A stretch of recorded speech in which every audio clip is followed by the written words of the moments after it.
Don't waste your time on dumb people. Walk away. Walk away. Do you really want to waste your precious life, your precious energy giving to those people? I cannot afford to waste time. Show me who you hang around with. That is you. Some people are not good for you. Toxic people are not good for you. People that drain you are not good for you. I don't want to be tomorrow like 80 years old and look back and think like, oh Liz, why did you go into this relationship? You wasted it. You didn't learn anything. Like nothing elevated you. Time is valuable. Do not hang around with low life, dumb people. Literally. Because they are gonna always bring you down to their level. Misery loves company, okay? They're miserable, they want you to be miserable. You know what's funny? That this dating guru is not speaking to an audience. She is speaking to her mother. Because the pain that the mother failed to heal has been passed down to the daughter, and this is its manifestation. Sadly. Delusion.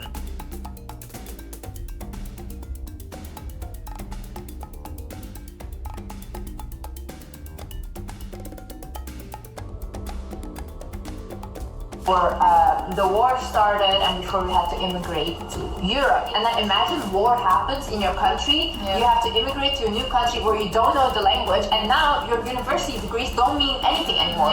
Everyone discriminates you because they think you're somehow a stupid person because you're an immigrant, so you have to start from zero. So my mom, the first thing she did when we got into the immigration center was she got a job cleaning toilets at the thing, and she would get like $10 a week. Once in a faraway land, there existed a beauty. The land that she was born in was torn up by feuds and the clashes of human ego and blood. So they had to run away to move to a land where peace and the normalcy of life wasn't just a dream. Now, it's not clear whether the beauty had to witness the abuse of her mother in this foreign land, but my assumption is, yeah, maybe. The beauty has narrated how her dad was a bum that constantly put hands on her mother and almost sent her sister to heaven in a body bag, if not for her cries and please, daddy, please, stop.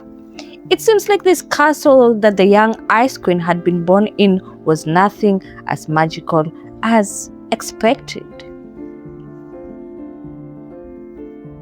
It is from this that we witness the first primary disruption of emotional safety and protection. The beauty witnessed something tragic that will be imprinted in her psyche, lying, waiting for when to manifest and show its ugly head. But that will be eons to come. For now, she only saw her mother go through so much pain from the hands of a man whose purpose was to provide and protect. Not only would her mother step up as the provider of the house, but would have to endure it in the hands that the beauty would liken to her Prince Charming, her dad. At this point, you might be looking at me like, wait a dang minute, wasn't the father the idiot? So shouldn't she have a father's wound? Are you mismatching something over here? No. And yeah, of course, and that she has. She has a wound from her father's past actions that disrupted her emotional safety and broke a fundamental truth that fractured her soul. Yeah, it broke her soul into pieces. Yes, the beauty no longer trusted in the safety or providence of a man. She saw her mother's wounds, watched her flinching pain, covering up her tears to keep the peace. But while we acknowledge that yes, her mother was a victim of a tyrant, she also is the villain to the self-actualization of the Wizardliz. Because of her own pain, Wizard's pain was put on a sideline. It was kept, wait a minute, mommy has to cry now. Wait a minute, mommy is sad now. Wait, mommy is hurt now. It was kept for when the mom was in a better mood. She hoped for the perfect time, the perfect moment to be seen, to be heard, and to be cared for. If she wasn't begging daddy to stop hitting his sister, she was helping mommy nurse her wounds. And all this pain, these questions, these feelings that were unaddressed, she internalized them. She pointed inside, blaming her imperfectionism. If she was more beautiful, if she was less problematic, if she was more independent, then she would be worth the attention. then they would just look at her and stop fighting for a dang second. She looked outwards at a man for any validation, any attention. She wanted a man that wasn't, never like her father. That would be the ultimate revenge for the beauty. A man that wouldn't treat her like her dad did. She swore she wouldn't be her mom, helpless and powerless. She would scream on the rooftop on the predatory nature of a man, of their carelessness. She would punish the men that found her attractive. Wizardliz would be the therapist, the protector to others, just like she had been to her mother. That had become her value. To scream to others about the big bad wolf, forgetting that healing truly starts at home. Her mother wasn't her safe harbor. No, this might not have been her fault, but as the primary caregiver and the role model for love a mother is, she somehow had a responsibility. Her mother's wound came from her inaction, like emotional neglect or absence, and because of this absence, the beauty stepped into the world wanting to fill a hole. Through millions of attention, at last, she was finally seen, valued, and people cared for the Wizardliz.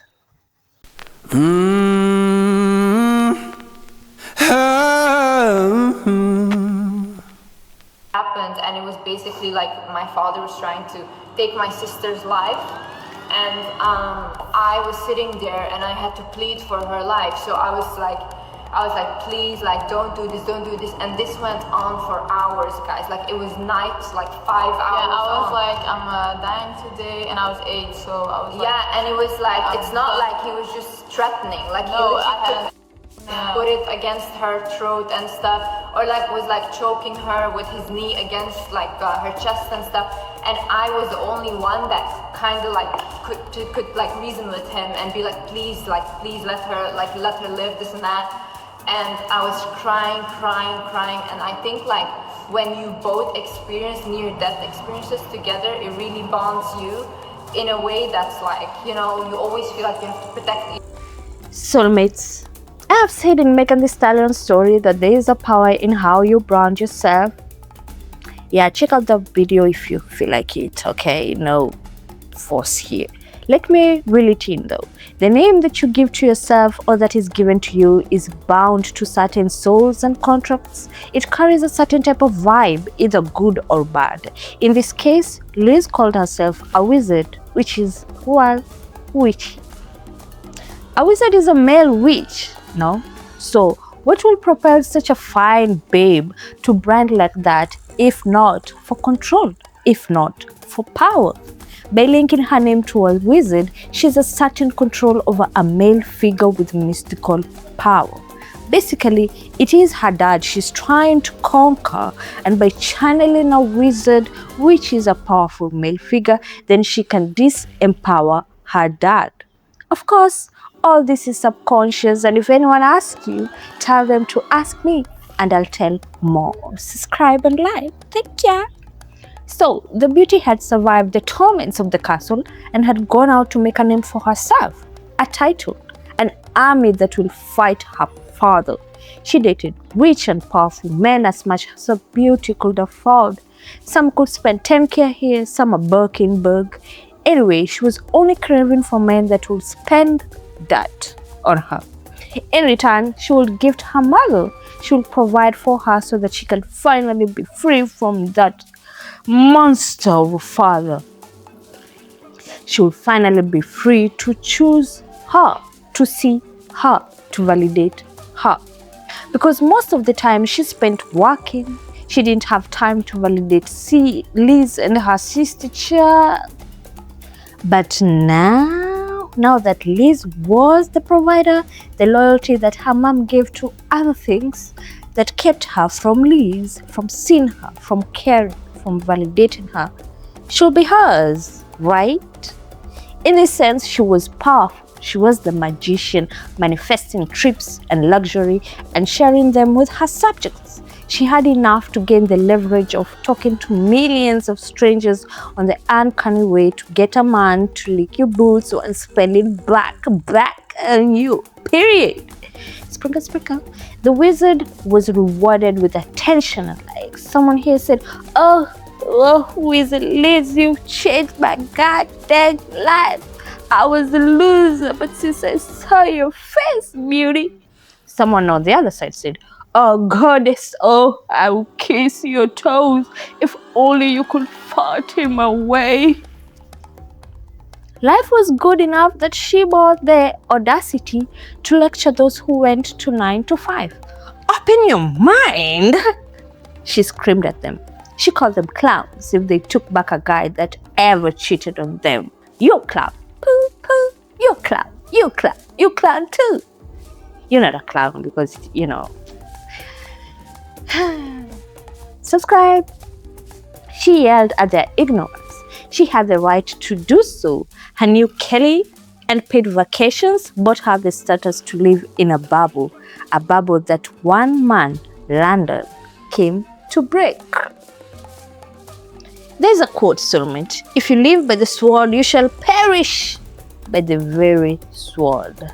Wizardliz had lived in a fantasy that covered the ruins of her heart, and it was in this fantasy that she had pedestalized that would cause her much shame and a reminder that her mother's pain would start leaking.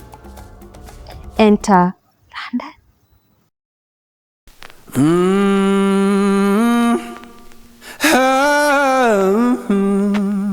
But I would say it's not a great message. It's honestly a toxic message. This thing I've seen people saying of like, oh, you can never trust a man. Like, never trust your husband. Like, he may just cheat on you. You never know. It's like, at the end of the day, the man and the woman have to be trusting each other and taking that.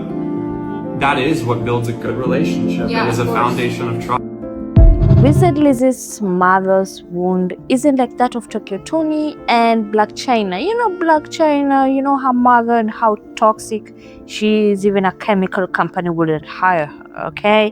It isn't of a jealous mother that secretly wants to see her daughter fail at the things she failed at. Her wound is that of the absent caregiver. Her mother relied on her for emotional support and later on for financial support. Period. She was the daddy. She became the daddy, and remember, daddy hated mommy. Daddy was a bully. And since the wizard couldn't bully mommy, she projected the hurt, the anger to her audience. She branded it as, this is honest, brutal truth. You guys, do you want me to tell you the truth? Or do you want me to come here and sprinkle, sprinkle? She packaged it in manifestation. You know, you could get this and that and who and what and everything that you could ever open your mind. God dang. And she sold it in a backing bag. Period. When a mother's pain is passed on to the daughter and the daughter doesn't acknowledge it, work and heal it, if she doesn't go and do the shadow work that is needed, it manifests in other way, including, I don't know, a relationship. The pain has to come out from somewhere, okay? The body will either keep the scar, either she'll be sick, or she will just be delusional and just attract someone like her. The contract, the soul contract, either way, has to be fulfilled or nullified by one generation. Well, I heard rumors that after 4 generations, the DNA kind of renews itself, and that's why after the 4th generation, a chain can be broken. I'm not so sure on that, but you know, take it with a pinch of salt. If not, this might continue to the 4th, 5th generation, and that's the secret truth, okay? The pain in Wizardliz gave her a blind spot. She was caught up being a player and playing the game. She assumed the nature of a boy. Is it a man named Landon? I guess she must have forgotten one law of nature. You attract who you are. Yeah, Wizardliz was talking all that talk on the internet, big money, big girl talk. Yeah, I bought me some nicest, I don't know the name of cars. Porsche. Yes, she was rewarded handsomely for it, beautifully, okay? Yes, she went on trips and paid off her mom's debt, but it looks like no inner shadow work was done to address a mother's wound, and this is the problem, ladies and gentlemen. She must have forgotten that she was a woman raised in a predatory world, which she witnessed as a child and which she would look back to as an adult. A loop. What is a loop? A loop had already formed in her soul. Love for her was conditional. It was based on what a man had to give her. It was based on her beauty. And since she could manifest it, then it was based on what she could control, her manifestation. And it always worked. It worked. It attracted Landon. Landon was a man attracted to chaos. So it worked. Until it didn't. Landon was a man just like Liz's dad. Landon had studied this powerful woman, okay? He had done his homework, my boy. As it is a man's nature to study, pray, he had figured out a way into this wizard's life. He had known that money makes her wet. She did want a provider. Landon polished up his look and locked in. He stalked her to an airport, stalked her to a trip, bought and gave. Liz's first instinct was right. Ignore the guy, her instinct told her. But he sent her $20,000 and all that instinct each was thrown outside the window, okay, period. He can come in, okay? The vampire has knocked the door and now he's allowed. But Landon was persistent. He had a target. And they got the target. But Liz's subconscious was used to chaos. Nobody had reparented it to emotional safety and protection, while the outside looked good. 10-10. Period, you beauty girl. Her heart was falling more and more to what it knew before. Chaos. Landon was like nostalgia, and Liz felt a chemistry, like she had been here before. He was familiar. So she nestled in. She felt safe because this was home, far away from home. You know, Landon was a facade, a scam. And Liz had built a facade and was now being scammed. She had attracted her own father. She had become like her mom. No, she was now the victim of a tormentor she was bound with for life. Had she known what type of chaos she was signing into, if only she had read the signs, god dang wizard. But pride cometh before a falleth. I'm sure Liz, like many, would like to believe that they are different. They believe that just because of their beauty, their intelligence, their youth, their status, that they will be exempted from the karma of familiar soul ties, that they will be bigger than the program, that they wouldn't fall prey to predatory lie. The pride of a pedestal comes with a fall that is loud enough that your whole world just hears and shatters. It turns out that the wizard had no self-esteem. Yes, she was pretty like a Barbie doll, yeah. But her internal psychological framework was in shambles. That is why she attracted her kind. You know, a man that diminished her emotional safety. Her beauty couldn't save her, or the dating game that she had learned and preached to her audience was of no use. She had paraded herself as the guru of men's psyche, and now her message, okay, was unbelievable. What? You talking to who now? Go sit your head down somewhere. She wasn't beautiful enough or smart enough to escape a scam. Her dad, She didn't have no maternal guidance or paternal protection. She had moved out of the castle, survived the world, only to be dragged in again by another man into the very castle she was running for. A man just like her dad. And now she was a woman just like her mom. Drop bomb. A mother's love, where all love and pain starts and ends. Soulmates. Soulmates. Will the wizard figure it out soon enough to escape her childhood, or will she pass this down to another generation? What you think? Thank you for listening, and God bless you. Bye.